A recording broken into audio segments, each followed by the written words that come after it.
Hi guys, hope everyone's well and welcome back to the Improvement Podcast. So in episode 154, I'm going to go over a quick recap of my prep and also my future plans moving forwards, and hopefully not just kind of document my journey and kind of inform you of what my prep entailed, but also give you some advice sprinkled in there in regards to how this will apply if you're looking to start a dieting phase, if you are looking to maybe run a prep yourself. And in terms of my contest prep, so all quick update, I am currently just about just over a week post show, and things have went pretty well since show day finished, or the show season finished, I should say. It's been pretty smooth sailing. It can be a tough time for some individuals because you've still got that same food focus, you've still got that same hunger levels, but you've not got that end goal removed. So it can be a hard time to manage for a lot of individuals because you're still absolutely starving with every meal, but you've just not got a purpose to work towards in regards to a goal, except obviously handling your off season well. So as for my prep, I done 5 shows this year, starting prep in February, where I dieted down nice and gradually, giving myself plenty of time. I done the BNBF Scottish, where I won my class. I done the BNBF finals, where I got second place. The WNBF British finals, where I got second place. The UK DFBA International Championships, where I came fourth, which I wasn't the most happy about, but is what it is. And then the DFAC Worlds, which I won. So strong into the season, winning the Worlds finals, which was really cool. And yeah, prep went well. Like going into it, I didn't have much expectations or enough confidence, to be fair, in terms of how I'd do. But I'm pretty chuffed to an extent. I'm not. Obviously, you want to do better, and I did want to do better, and I'd like to win, etc. But I think that's a good thing. It's good not being happy with how you've done to an extent, because if you are happy, delighted, then you're going to be somewhat complacent, if that makes sense. Whereas if you're not completely satisfied, then that's what's going to drive you forward. So yeah, a few things I'll kind of miss about the prep is just like the show days. The show days are a super fun experience and something that I'll miss when it comes to the off season. Obviously, I can still go to shows, etc., but just participating in them is more enjoyable than I originally thought before the first time I stepped on stage, because I don't really. I know it gets thrown around a lot, or it can in bodybuilding, but I don't train to compete. I compete because I like training, and it's just a way to kind of give me a goal to work towards and give me something to fuel my training. So definitely miss the show seasons and waking up and you're just so focused, you're so tunnel visioned, you've got that goal you're working towards, your routine's absolutely nailed, and you're just you're in a box in a good way. You're just kind of rinse and repeating each day, and seeing that constant ability to move forward towards that goal, that short term goal, I think is brilliant. So I'll definitely miss that aspect. But there's a lot of things to look forward to when it comes to not being on prep and not dieting, which I think is good to highlight, so you have enjoyment for each phase. For example, when you're gaining, you've got more energy, you've got the ability to perform, you've got the ability to actually make changes to your physique, because you're arguably just revealing your hard work when you are in a dieting phase. You've got the ability to spend more time with loved ones, going out for meals, etc. You've got the ability to have a bit more flexibility if that's something you're interested in. So, yeah, there's obviously things I'll miss about the prep, but there's also a lot to look forward to, because this is again where the improvements are made when you have that time off. And this is why I love training as well, because I love the constant ability to progress my lifts in the gym. I love that aspect. That's why I got into bodybuilding and competing, because I love like the constant progression in the gym. And as for my plans moving forwards, so I plan on competing in 2028, 2027 at the absolute earliest, but to be fair, I still doubt that. It's most likely going to be 2028. Again, if it gets to 2028 and the time's not right for whatever reason, let's say I've got quite a lot of like big life events going on and it's not the right time to prep, I've got no shame in moving it back a year to 2029 or whatever, because again, I like competing, I like the whole process, but I don't need the stage, if that makes sense. I don't need the stage to maintain a sense of urgency and enjoy overall just a day in day out aspect, so I don't kind of need that in place to stay consistent and stick to the plan. And why so long? So why am I looking to compete in such like a far away time frame? When we think about it, when you are dieting, when you're in a deficit, a calorie deficit, you're not in the best position to progress in terms of building muscle or perform. So if you are, let's say, competing every year, I started my prep in February, which would give me, I'll work it out there now actually, I'll get my coaching sheets up with my coach. But if I started prep in February, then that puts me at well over a year of dieting. And if you spend every year prepping, then you can soon see how it's not going to put you in the best position to perform long term or progress and build muscle, because that's over half your year you're spending in a deficit, which is again not the best position to build muscle.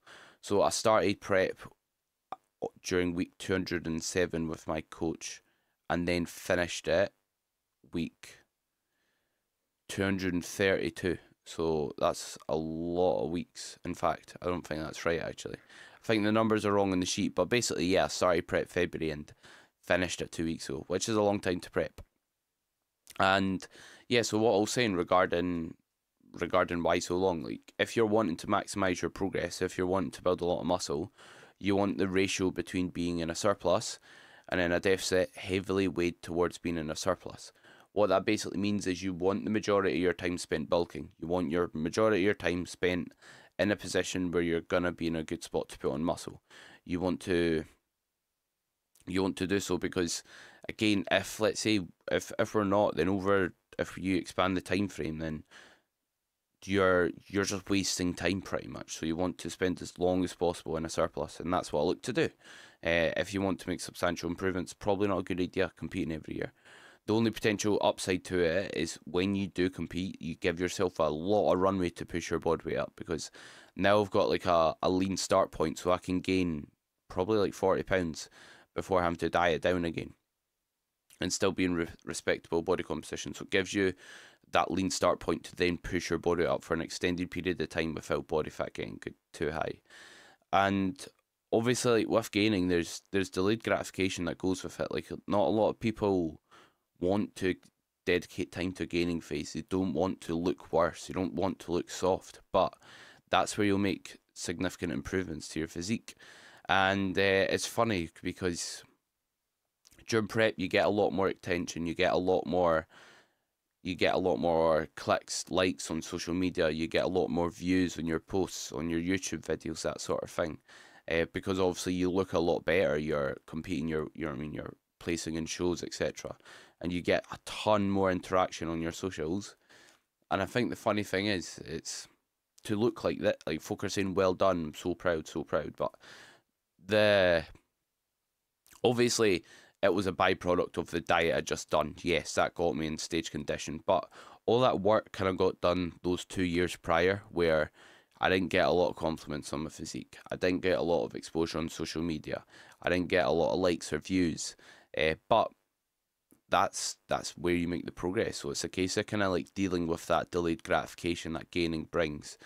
Because again, you don't see progress overnight, but some things that are good to do when it comes to your gaining phases is like highlighting the little wins. So highlighting when you progress your lifts, highlighting when you kind of reach new highs in body weights, highlighting all the wee improvements you make to your consistency outside the gym, highlighting when you do see new detail or you do see new levels of muscularity in certain areas.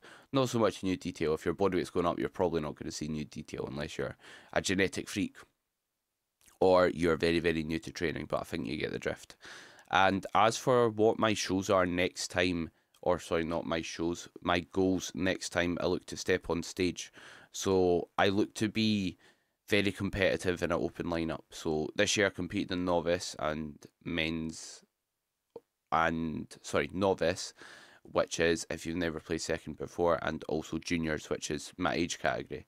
So I'll be moving to men's open, which I think I'm confident. Like by 2028, I can be like a really high standard, because through in the BNBF Scottish, when you win a show, you get put through to the overall.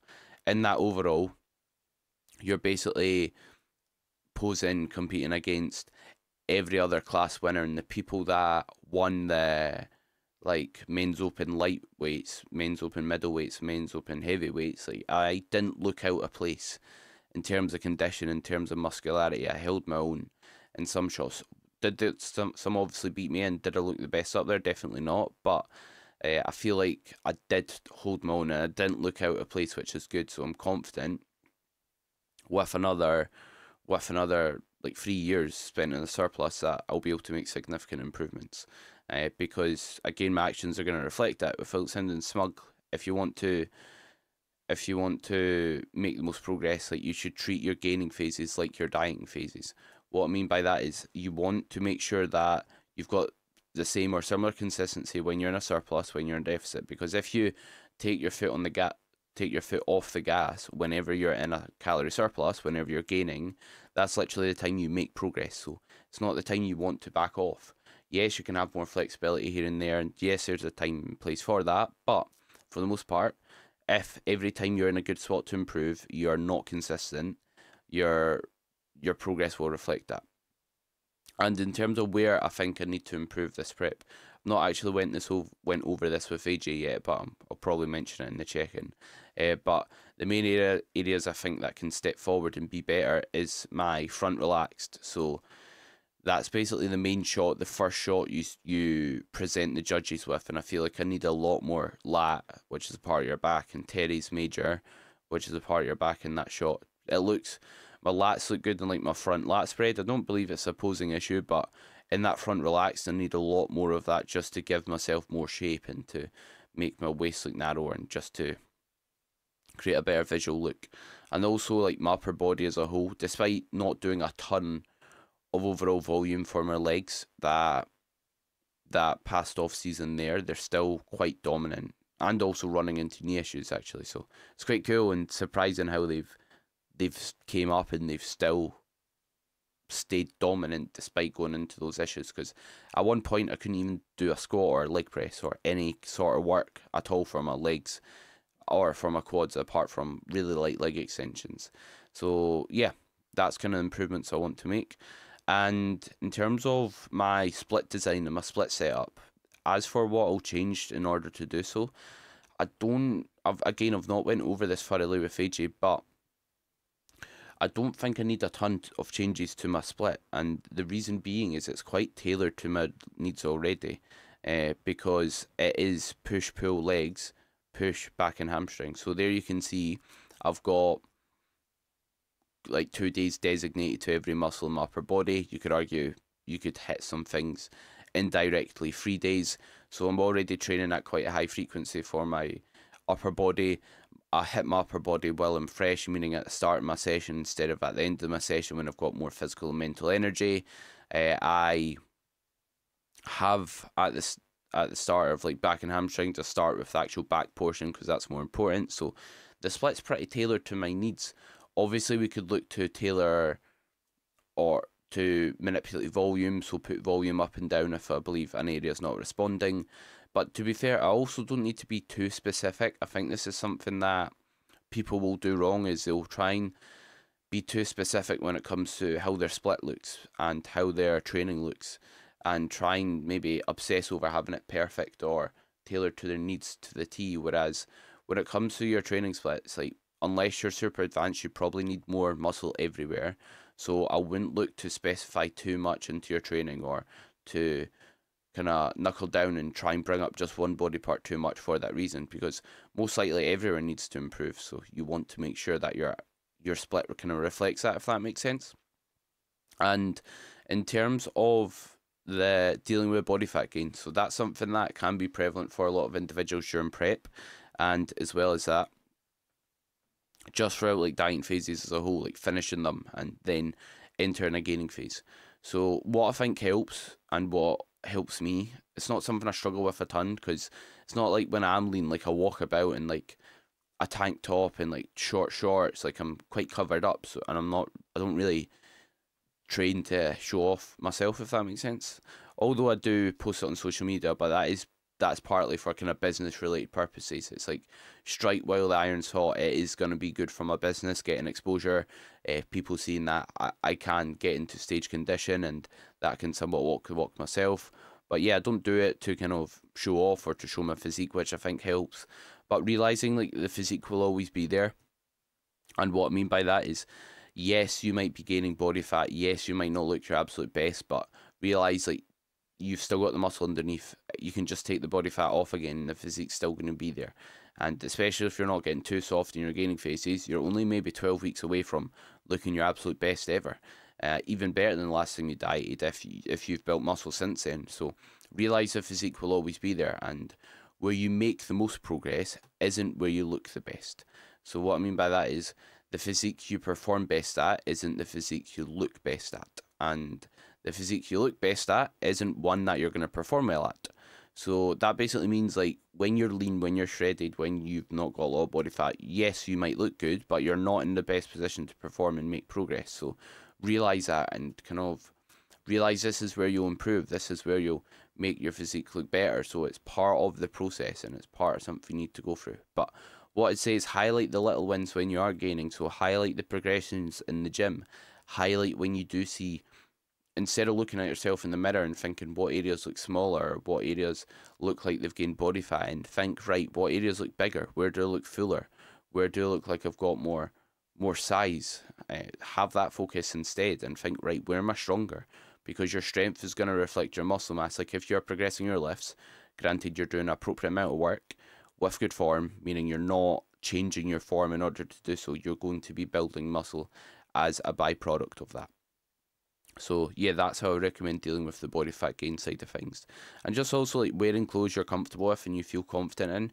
I remember like the first gaining phase I done with AJ, like I didn't wear that much oversized clothes at the time, and I got to the point where like my t-shirts were fitting tight, same with my hoodies in the gym, and I just, you know what I mean, I didn't feel good in myself. Whereas if I, you know what I mean, had clothing that fit a bit looser, or just actually fit well instead of being tight from gaining body weight, I just felt a lot better in myself. So that's something that you can maybe take on board and action with yourself. And as for this prep, I just wanted to say, if you have showed me any form of support in any way, thank you so much. And I really, really appreciate it. The support I've had has been extremely overwhelming, and I've greatly appreciated it. So yeah, I can't thank everyone enough. And big thank you to a few folk. Girlfriend Bethany, she's been an absolute star of this prep, super supportive. It's a lot to not just go through yourself, but for your partner to go through. And again, they're not getting the reward at the end of it. They're not getting a trophy at the end of it. They just get, obviously, you being happy, you being able to work towards your goals, but they're putting a lot of sacrifice in. So big shout out to Bethany. All my family, especially my dad, he's been an absolute star. Like, he's been extremely supportive, offering to do anything he needs to help, and came to most of my shows and done everything he could to kind of support me and make it as low stress as possible. And yeah, obviously my coach AJ, and all my friends, all my family, and even if you've just liked a post, even if you've just viewed a post, even if you're just listening to this podcast, I greatly appreciate everyone's support. It means the absolute world. And yeah, that's it for the episode. I think I've covered everything I want to cover. But if you did enjoy the episode, please feel free to leave a rating if you watch on iTunes, or if you're on Spotify. That would be massively appreciated. And feel free to subscribe as well, and share it to your story if you did enjoy it.